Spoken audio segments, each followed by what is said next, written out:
mercredi 3 juin 2020, 7h50, donc 13h50 pour mes amis en Europe. Bon matin la Terre, bon matin le monde, bon matin à toute la francophonie.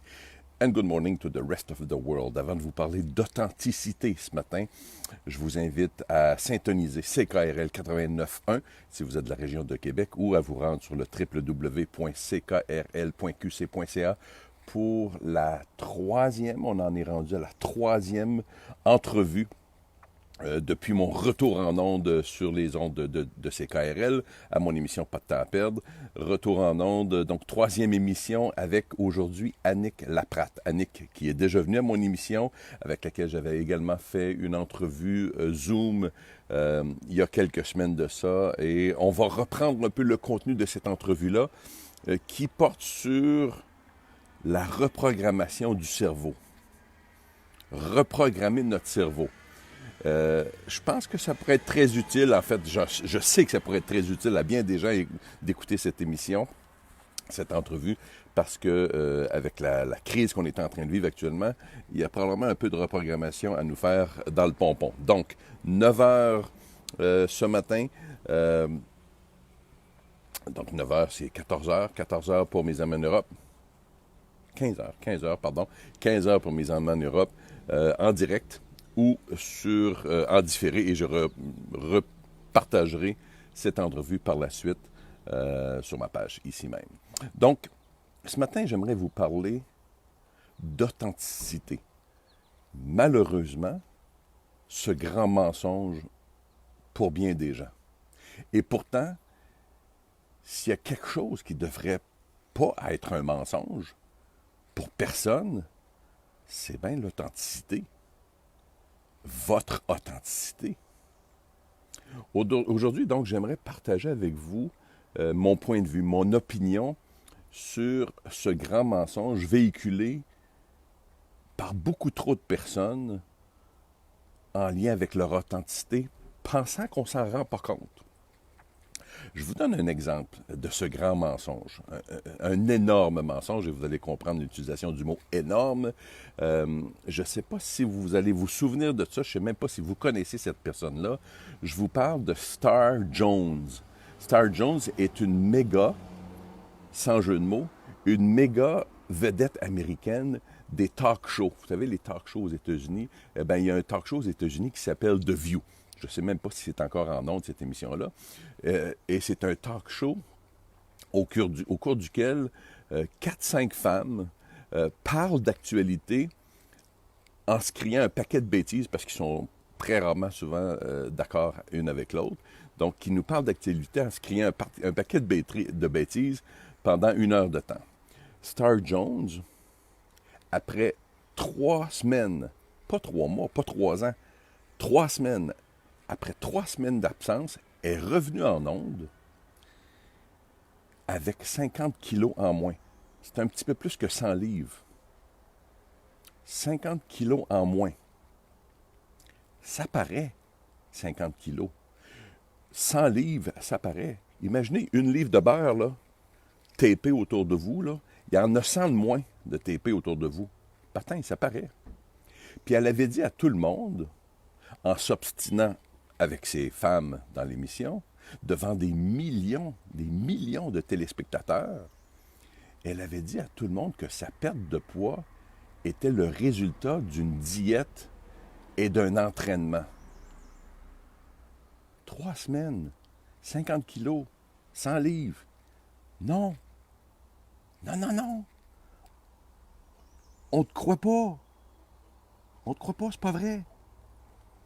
Tout le monde sait que c'est impossible de perdre autant de poids en 3 semaines juste en mangeant mieux et en faisant un peu d'exercice.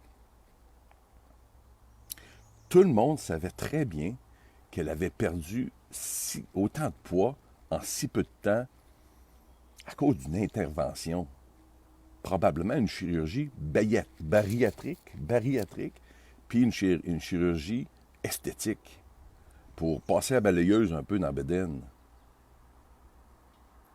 Mais Star Jones ne l'a jamais admis. Elle n'a jamais admis ça. Puis ça l'a fait paraître stupide. Puis ça a enlevé aux yeux de millions de personnes, sans enlever toute crédibilité qu'elle pouvait peut-être avoir. Maintenant, je m'en contrefous de Star Jones. Je me contrefous de Star Jones. Ce que je remarque va bien au-delà de Star Jones. Notre société est remplie de monde qui disent un paquet de conneries, un paquet de choses qui font aucun sens, puis qui pensent que personne s'en rend compte en espérant qu'on va les croire. Un paquet de monde qui avouent pas leur propre stupidité, mais qui font juste suivre dans les rangs comme des petits moutons, qui avouent pas leur propre stupidité, puis qui se rendent ridicules aux yeux de tout le monde. Puis n'allez pas penser que vous avez de l'air moins ridicule quand vous faites pareil. On le sait tous. On le sait tous que vous n'êtes pas authentique à ce moment-là. C'est un grand rôle que vous jouez très mal. Souvent, on vous connaît assez pour vous lire en moins de 2 secondes sur votre langage, sur votre attitude non-verbale, comportement non-verbal. On vous voit. Cachez-vous pas en arrière d'un rôle. On vous voit. On le voit que vous n'êtes pas authentique. Ça paraît.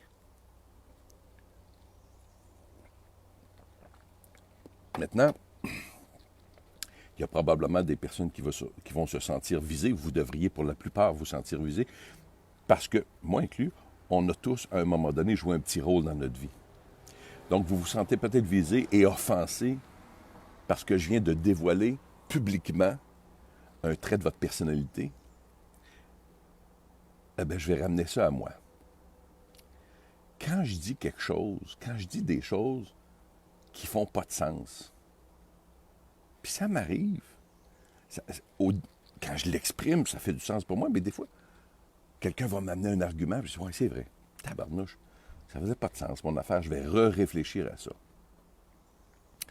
Quand je dis des choses qui font pas de sens, des choses qui sont des fois pas précisément exactes, et Dieu sait que je tente de ne pas faire ça, c'est mon métier de parler et d'utiliser les bons mots. Mais je l'ai fait au cours des 58 dernières années. Je le sais très bien, puis j'en prends la responsabilité. Puis les fois où c'est arrivé,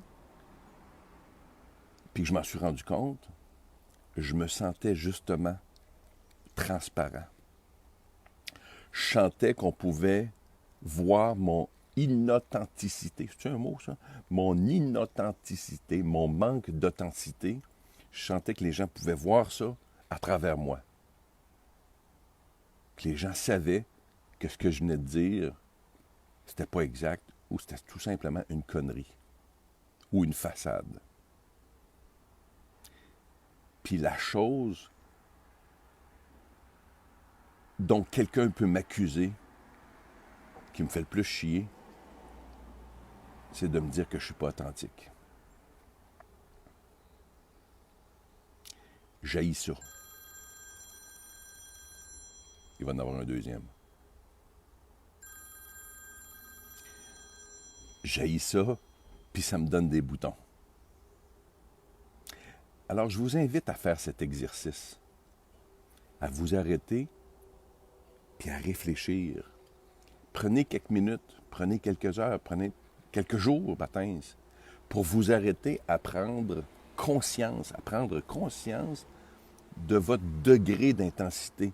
Mettez ça sur le baromètre de l'authenticité, là, puis prenez conscience de votre degré d'authenticité, puis fort probablement, pour cesser de vous mentir,